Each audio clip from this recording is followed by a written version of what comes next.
नमस्ते everyone, Monika astrology में आपका बहुत बहुत स्वागत है। आज हम चर्चा करने जा रहे हैं मेष लग्न की और फरवरी महीने के राशिफल की। सबसे पहले शुरुआत करते हैं ग्रह गोचर से। बुध जो है वो 1 फरवरी से 20 फरवरी तक मकर राशि में रहेंगे और 20 से पूरे ही महीने यानी कि कुंभ राशि के अंदर भ्रमण होगा। शुक्र 12 फरवरी से मकर राशि के अंदर भ्रमण करेंगे और सूर्य जो है वो 13 फरवरी से कुंभ राशि के अंदर प्रवेश करने जा रहे हैं। 1 महीने तक वो कुंभ राशि के अंदर रहेंगे। मंगल जो है वो 5 फरवरी से मकर राशि के अंदर भ्रमण करने जा रहे हैं। इस प्रकार से ग्रह गोचर है। गुरु मेष राशि के अंदर ही रहेंगे, शनि कुंभ राशि में है, राहु मीन राशि में और केतु कन्या राशि के अंदर है। इस प्रकार से ग्रह गोचर है। मेष लग्न और लग्न का स्वामी बनता है मंगल और गुरु लग्न के अंदर स्थित है और लग्नेश मंगल बनकर आपके दशम भाव में है। तो ये महीना बहुत ही स्ट्रॉन्ग पोजीशन को दिखाता है, यानी कि करियर पॉइंट ऑफ व्यू से महीना बहुत ही फायदे कारक है, क्योंकि मंगल का दृष्टि संबंध आपके लग्न से भी है। और मुझे लगता है महीना बहुत ही ज्यादा पॉजिटिव है। जो लोग जॉबलेस हैं उनको जॉब मिलने की संभावना है 5 फरवरी के बाद बहुत ही अच्छी है। अब 5 फरवरी के बाद जो भी ट्राई करेंगे, जो भी जगह पर आप इंटरव्यू के लिए जाते हैं, वहां पर आपको 100% पॉजिटिव अप्रोच दिखेगा। प्रेजेंटेशन बहुत स्ट्रांग रहेगा, आपका प्लानिंग बहुत स्ट्रांग रहेगा, डिसीजन मेकिंग बहुत स्ट्रांग रहेगी और एक बहुत ही फायदे कारक समय कहूंगी मैं। लग्न के अंदर गुरु का जो गोचर है वो एक तरह से मुझे लगता है आपको बहुत सही निर्णय और सही दिशा की तरफ आगे बढ़ने में मदद करेंगे। तो इस महीने मुझे लगता है 5 फरवरी के बाद का समय आपके लिए बहुत ही फायदे कारक है। द्वितीय भाव की बात करते हैं। द्वितीय शुक्र बनकर पहले आपके नवम भाव में और दशम भाव में, 12 फरवरी के बाद शुक्र दशम भाव में आएंगे। तो जो भी इन्वेस्टमेंट्स हैं आप करियर के अंदर करते हैं या कहीं पर भी आप इन्वेस्टमेंट करते हैं, बिजनेस के अंदर जो भी सेविंग्स को आप लगाएंगे वो आपको बहुत ही ज्यादा फायदे कारक परिस्थिति लेकर आती है। तो इस महीने सेविंग्स में बढ़ोतरी होगी। आप एक तरह से फैमिली की बात की जाए तो जो जॉइंट बिजनेस में है उनको काफी फायदा है। परिवार के मतलब फैमिली बिजनेस के अंदर है तो वहां पर आपको बहुत ही फायदे कारक परिस्थिति मैं कहूंगी।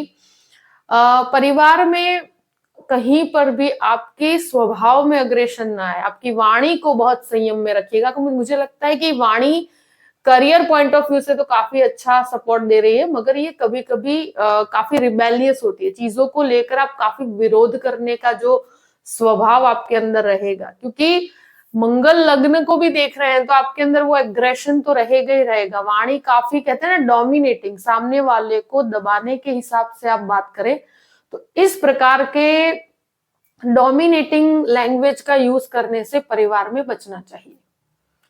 बाकी एक तरह से वाणी एक लीडरशिप को लिए हुए है। आप करियर के अंदर जहां पर भी लोगों को सही डायरेक्शन देने की बात है तो वो आपके लिए वाणी बहुत ही ज्यादा एक प्रिसाइजली वर्क करेगी आपके लिए।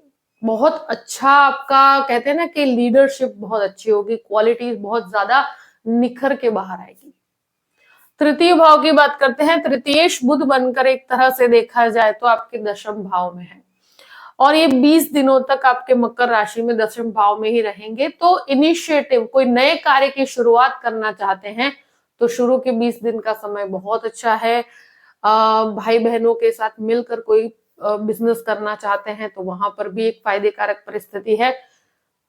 मुझे लगता है कि ये एक ऐसी परिस्थिति है कि जहां पर आप कोई भी स्थान परिवर्तन, कोई भी प्रकार का जॉब के अंदर बदलाव, अगर जॉब में प्रमोशन भी एक्सपेक्ट कर रहे हैं तो ये महीना मुझे लगता है कि बहुत ही फायदे कारक परिस्थिति है। और 5 से लेकर 20 तक का समय जो है वो आपके बिजनेस के लिए बहुत अच्छा है, नई शुरुआत के लिए बहुत अच्छा है और हर तरह के बदलाव या कोई भी जॉब की आप एक्सपेक्टेशन भी लगा रहे हैं तो इस अंतराल में आपको बहुत ही पॉजिटिव परिवर्तन देखने को मिलेंगे। जो लोग कम्युनिकेशन से जुड़े हुए हैं, मार्केटिंग से जुड़े हुए हैं, आईटी क्षेत्र से जुड़े हुए हैं, उनको काफी फायदे कारक परिस्थिति है। चतुर्थ भाव की बात करते हैं। चतुर्थ भाव का स्वामी चंद्रमा है और देखिए प्रॉपर्टी की बात की जाए तो चतुर्थ भाव पे हम ध्यान देते हैं तब मंगल 5 तारीख के बाद आपके चतुर्थ स्थान को देखते हैं। तो अब मुझे लगता है कि अगर कोई प्रॉपर्टी का निर्णय लेते हैं तो मंगल का दृष्टि संबंध जो है वो काफी नीचस्थ है। तो अगर बहुत ही कहते हैं ना कि प्रिसाइजली देखा जाए तो दूसरे प्लैनेटरी पोजीशंस की इफेक्ट जब हम देखते हैं तो मुझे लगता है कि 5 से लेकर 12 तारीख के बीच का समय फिर भी प्रॉपर्टी से रिलेटेड बेटरमेंट लेकर आ रहा है, मगर बहुत जल्दबाजी मत कीजिएगा। ये महीना प्रॉपर्टी क्षेत्र के अंदर बहुत ज्यादा जल्दबाजी करने से आपको बचना चाहिए, क्योंकि ये मंगल का नीचस्थ दृष्टि संबंध है। यहाँ आपके कार्य जरूर बनेंगे मगर थोड़ा धीमापन लेकर बनेंगे। यहाँ पर प्रॉपर्टी संबंधित चीजों में बहुत ज्यादा जल्दबाजी करने से आपको बचना चाहिए। मन के अंदर बहुत ज्यादा कहते हैं ना कि अग्रेशन डेवलप ना हो, बहुत ज्यादा जल्दबाजी करने की प्रक्रिया से आपको दूर रहना है। पंचम भाव की बात करते हैं। पंचमेश सूर्य बनकर दशम भाव में और बाद में 11वें स्थान में। यहाँ पर जो भी लॉ प्रोफेशन के साथ जुड़े हुए हैं, जो लोग कायदे कानून की पढ़ाई कर रहे हैं, जो मेडिसिन क्षेत्र के अंदर है, उन स्टूडेंट्स के लिए बहुत ही अच्छा समय कहूंगी। मगर ये प्रिसाइजली देखा जाए तो 13 तारीख के बाद जैसे ही सूर्य और शनि का एक तरह से एक साथ आना, ये स्टूडेंट्स के लिए हार्डशिप बढ़ाता है। तो 13 तारीख के बाद का जो समय है, पूरे ही महीने आपके संघर्ष में वृद्धि हो जाती है। मुझे लगता है आप जो कहते हैं ना कि जहां पर भी एग्जाम्स है या कुछ बहुत ही मेहनत का समय जिसको कहा जाता है, बहुत ज्यादा मेहनत करवाएगा ये समय, और बहुत संयम के साथ आपको ये समय को निकालना है। अपने एजुकेशन को बहुत ज्यादा महत्व देना है। यहाँ पर कहीं पर भी आप कहते हैं ना कि ये टाइमिंग ऐसा है कि सूर्य शनि जब भी साथ में होंगे वो काफी हद तक आदर्श शत्रु हैं। तो इंसान को कार्य करने में बहुत बाधाएं आती है, मेहनत करने में भी वो कहते हैं ना कि जरूरत से ज्यादा मेहनत करनी पड़ती है। तो स्टूडेंट्स के लिए 13 तारीख के बाद का समय थोड़ा मेहनत बढ़ाने वाला है, मगर आपके एक तरह से सेल्फ ग्रोथ के लिए एक बहुत अच्छा समय कहूंगी मैं। यहाँ पर जो भी लोग शेयर मार्केट से जुड़े हुए हैं, मुझे लगता है कि 13 तारीख तक का समय ज्यादा बेहतर रहेगा। उसके बाद का जो समय है वो भी एक तरह से सूर्य शनि साथ में है, तो कैलकुलेटिव अप्रोच के साथ आगे बढ़ सकते हैं, बहुत घबराने की परिस्थिति नहीं है।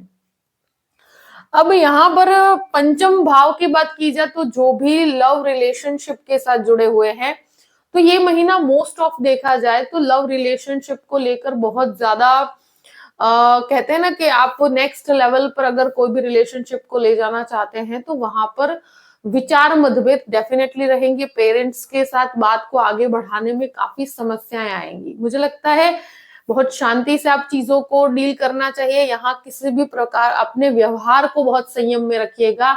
अपने व्यवहार की वजह से कहीं पर भी आपको प्रॉब्लम्स ना आए, इस चीज का ध्यान रखना है, क्योंकि मंगल का एक दृष्टि संबंध पंचम भाव के साथ भी है। तो रिलेशनशिप में जल्दबाजी करने से बचना चाहिए। बहुत संतुष्टि से, बहुत शांति से रिलेशन के अंदर आगे बढ़ना है, क्योंकि ये समय ऐसा है कि जल्दबाजी में मुझे लगता है संबंध खराब ना हो। ये चीज में आपको ध्यान रखना है, बहुत शांति से डील करना है। 6th हाउस की बात करते हैं। 6th लॉर्ड जो है वो 10th हाउस में है और केतु यहाँ पर स्थित है।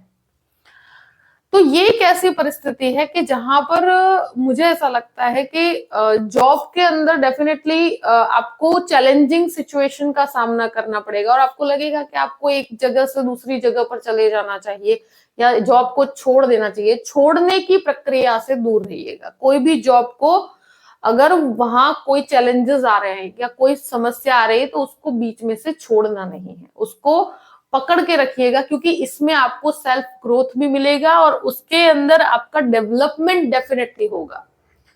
तो कहीं पर भी कहते हैं ना कि आप नई जॉब के लिए आप कोशिश कीजिएगा, मगर कहीं पर भी खुद जॉब छोड़ने की किसी भी प्रक्रिया से दूर रहना है। यहाँ पर स्वास्थ्य संबंधित समस्याओं की बात कहें तो जो भी लोगों को यूरिन संबंधित समस्या है या शुगर रिलेटेड प्रॉब्लम्स है उनको सतर्क रहना है। बाकी बहुत ज्यादा घबराने की परिस्थिति नहीं है। स्किन रिलेटेड इश्यूज भी है तो भी आपको ध्यान रखने की जरूरत है। यहाँ पर लोन की बात की जाए तो लोन को बहुत ही कंट्रोल में रखिएगा, बहुत बड़े लोन्स लेने से आपको बचना चाहिए। यहाँ पर सप्तम भाव की बात करते हैं। सप्तम में शुक्र बनकर 10th हाउस में है। 12 तारीख के बाद शुरू के समय में भाग्य की परिस्थिति में है, तो मुझे लगता है लव रिलेशनशिप के अंदर आगे बढ़ने के लिए बहुत अच्छा समय है, मगर अपनी वाणी को काफी प्रिसाइज रखिएगा। कहीं पर भी आप बात आगे बढ़ाने की बात की जाए या बात को आगे बढ़ाना चाहते हैं, अगर किसी भी प्रकार की प्रक्रिया है, तो अपनी वाणी को अगर व्यवस्थित रूप से चलाएंगे, बहुत अग्रेशन के साथ रिलेशन को आगे मत बढ़ाइएगा, और अपने घर के जो भी एल्डर्स है उनकी मदद लेकर कार्य कीजिएगा। आप खुद से जो भी कार्य करेंगे वहां पर आपको प्रॉब्लम्स आएगी। बाकी ये महीना मुझे लगता है आप रिलेशनशिप में जल्दबाजी नहीं करनी चाहिए, आपका कार्य 100% बनेगा, क्योंकि यहाँ मुझे लगता है लव मैरिज की परिस्थितियां बहुत ज्यादा है। अगर योग्य पात्र की भी आप बात की जाए तो आपको मैरिज के लिए एक बहुत ही सही समय है। जो भी लोग शादी करना चाहते हैं तो ये महीना उनके लिए बहुत अच्छा है। यहाँ जो भी लोगों ने फाइनलाइज की हुई है ऑलरेडी शादी, तो वहां पर भी इस महीने में शादी होने की संभावनाएं बहुत अच्छी है। और शुक्र की पोजीशनिंग जैसे ही आगे बढ़ती है 12 तारीख से, तो 12 से पूरे ही महीने जो भी लोग अरेंज मैरिज भी करना चाहते हैं, लव मैरिज भी करना चाहते हैं, उनके लिए संभावनाएं बहुत अच्छी है। बिजनेस के अंदर बहुत ज्यादा बढ़ोतरी का समय है। 12 तारीख के बाद का समय ऐसा है कि जहां पर आप बिजनेस पार्टनरशिप, लाइफ पार्टनर के साथ भी बिजनेस पार्टनरशिप करना चाहते हैं तो बहुत अच्छा है। यहाँ पर मुझे लगता है बहुत फायदे कारक परिस्थिति है, आपको फाइनेंशियल ग्रोथ का बहुत अच्छा समय है।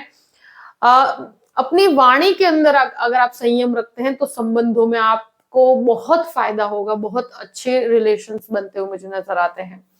अष्टम भाव की बात करते हैं। अष्टमेश जो है मंगल बनकर आपके 10th भाव में है, तो रिसर्च ओरिएंटेड मेडिकल क्षेत्र के अंदर बहुत अच्छी संभावनाएं है। जो भी लोग लीगल मैटर में है, कायदे कानून के अंदर है, उनको काफी अच्छी संभावनाएं बनती हुई नजर आती है। ये एक लैंग्वेजेस के रिसर्च के लिए भी बहुत अच्छा है। जो भी लोग इस प्रकार का कार्य करते हैं उनके लिए फायदे कारक परिस्थिति रहेगी। हिडन नॉलेज काफी बढ़ता हुआ मुझे नजर आता है। नवम भाव की बात करते हैं। नवमेश जो है गुरु बनकर आपके लग्न के अंदर है, एक बहुत ही भाग्यकारक परिस्थिति है। भाग्य का सपोर्ट आपके लिए है। जो लोग एजुकेशन के अंदर आगे बढ़ना चाहते हैं, मास्टर्स करना चाहते हैं मेडिकल के अंदर, तो ये महीना बहुत फायदे कारक परिस्थिति है। और लॉ के अंदर भी आप जज का कोई एजुकेशन लेना चाहते हैं या कोई एग्जाम्स गवर्नमेंट से रिलेटेड देना चाहते हैं, तो भी यहाँ पर गुरु का पूर्ण सपोर्ट है आपके पास। और कहीं पर भी आप एक तरह से पढ़ाई के अंदर भी आगे बढ़ना चाहते हैं या लव रिलेशनशिप को भी आप आगे बढ़ाना चाहते हैं, तो गुरु का सपोर्ट आपको पूर्ण रूप से आपके पास है। तो अगर आप बहुत सिस्टमैटिकली आगे बढ़ेंगे तो आपको बहुत फायदा होगा। और यहाँ पर डेफिनेटली मुझे लगता है आध्यात्मिक चिंतन में बहुत बढ़ोतरी है, स्पिरिचुअलिटी बहुत ज्यादा बढ़ती हुई मुझे नजर आती है। कुछ अच्छे कार्यों में भी आपका योगदान रहेगा। 10th हाउस की बात करते हैं। ये महीना 10th हाउस बहुत ज्यादा एक्टिवेटेड है, जहां पर शुरू के 13 दिन तक सूर्य का भ्रमण भी रहेगा, उसके बाद शुक्र, मंगल और बुध का भ्रमण रहेगा, तो बहुत फायदे कारक परिस्थिति। और यहाँ पर जो भी लोग आईटी क्षेत्र में है, कोई डिजाइनिंग क्षेत्र में है, कोई होटल मैनेजमेंट के अंदर है, या कोई भी प्रकार के कंस्ट्रक्शन क्षेत्र में है, तो उनको काफी फायदा है। तो जो कहते हैं ना कि बिजनेस के अंदर बढ़ोतरी का समय है, बहुत ही अच्छे निर्णय होंगे, बहुत ही अच्छे इन्वेस्टमेंट्स होंगे। 11th हाउस की बात करते हैं। 11th हाउस में शनि सूर्य का संबंध बनेगा 13 तारीख के बाद। तो ये एक ऐसी परिस्थिति है कि जहां पर स्टूडेंट्स के लिए थोड़ा संघर्ष बढ़ेगा। यहाँ पर एक तरह से कहा जाए, जो संतानों के साथ आपके विचार मतभेद होने की संभावनाएं है 13 से लेकर पूरे ही महीने। तो संतानों के साथ कहीं पर भी विचार मतभेद होता है तो वहां बहुत शांति रखिएगा। चीजों को लेकर दोनों के पॉइंट ऑफ व्यूज डिफरेंट रहेंगे, उससे ज्यादा कोई बहुत ज्यादा घबराने की परिस्थिति नहीं है। यहाँ पर बड़े भाई बहनों के साथ संबंधों में बहुत कोई भी प्रकार की विवाद होता है तो वहां पर आपको संयम बना के रखना है अपनी वाणी पर। 12th हाउस की बात करते हैं। 12th लॉर्ड आपके लग्न में है और 12th हाउस में राहु का भ्रमण है। तो 12th लॉर्ड जब लग्न के अंदर है तो कोई भी लीगल मैटर हो या कोई भी ऐसी विवादित अवस्था हो तो वहां से मुझे लगता है आपको एक सही मार्ग प्राप्त होगा। राहु के द्वारा यही चीज कहूंगी कि विदेश के कार्यों में काफी अच्छी सफलता है। विदेश से रिलेटेड कोई भी कार्य है उससे पीछे खर्च होने की संभावना है। अपने खर्चों पे बहुत नियंत्रण रखिएगा। बाकी यहाँ पर फॉरेन लैंड से कनेक्टेड हर चीज में आपको काफी फायदा है, क्योंकि गुरु मार्गी है तो आपको विदेश के हर कार्य में सफलता देने में मदद करने की प्रक्रिया। यहाँ पर जो भी लोग डॉक्टर से रिलेटेड पढ़ाई कर रहे हैं, जो लीगल पढ़ाई कर रहे हैं, जो कायदे कानून की पढ़ाई कर रहे हैं, उनके लिए बहुत अच्छा समय कहूंगी। रिसर्च ओरिएंटेड काम कर रहे हैं उन स्टूडेंट्स के लिए बहुत ही फायदे कारक परिस्थिति है। अगर कोई कोर्ट केस चल रहा है तो वहां पर आपको पहले से काफी इंप्रूवमेंट महसूस होगा, मगर अपनी वाणी पर बहुत संयम बना के रखिएगा। जो भी परिस्थिति है मैंने आपके सामने रख दी है। आई होप कि ये वीडियो आपको पसंद आया होगा। पसंद आए तो लाइक भी कीजिएगा और सब्सक्राइब भी कीजिएगा। Thank you so much. जय श्री कृष्ण।